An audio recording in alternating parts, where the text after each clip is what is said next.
Bonjour à tous. Aujourd'hui, nous allons vous parler de la cession d'un bail à ferme.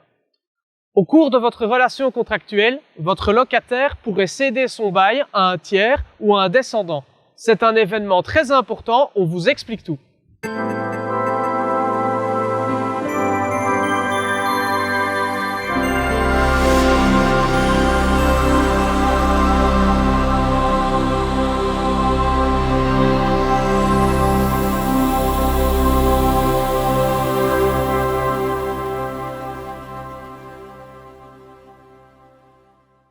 Pour pouvoir céder son bail à un tiers, votre locataire doit obtenir votre autorisation écrite au préalable. À défaut, vous pouvez solliciter la fin du bail devant le juge de paix. Si vous acceptez que votre locataire cède sa location à un tiers, ceci n'entraînera qu'un simple changement de locataire. Votre bail se poursuit comme si de rien n'était, cette cession n'ayant aucun impact sur le bail en cours.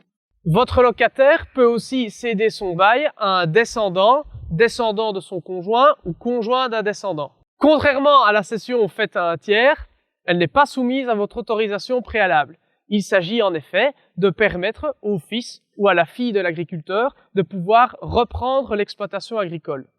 En agriculture, la transmission des exploitations agricoles est un enjeu très important. Peu de jeunes, en effet, décident de reprendre la ferme. Le législateur a dès lors prévu un dispositif encourageant la reprise familiale.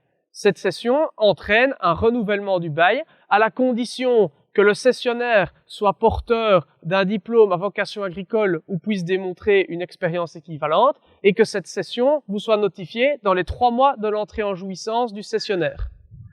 On appelle cela la cession privilégiée. Cette exigence de capacité professionnelle dans le chef du cessionnaire est une nouveauté du décret. Il faut que celui qui reprenne l'activité soit capable de le faire. À défaut, le locataire devra remettre les terres au propriétaire qui cherchera à les relouer à un autre agriculteur. Est-ce que le propriétaire peut s'y opposer?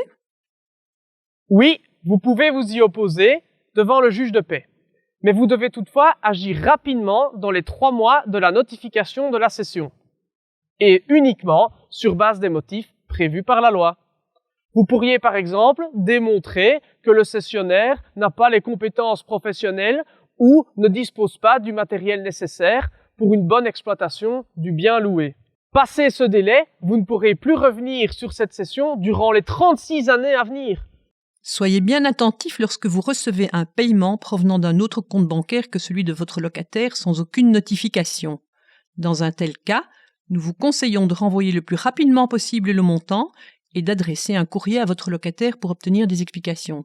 Si vous attendez 1 an ou 2, vous aurez tout simplement donné votre accord implicitement. Vous souhaitez bénéficier d'un diagnostic gratuit de votre situation de bailleur? Envoyez votre demande sur info@ntf.be.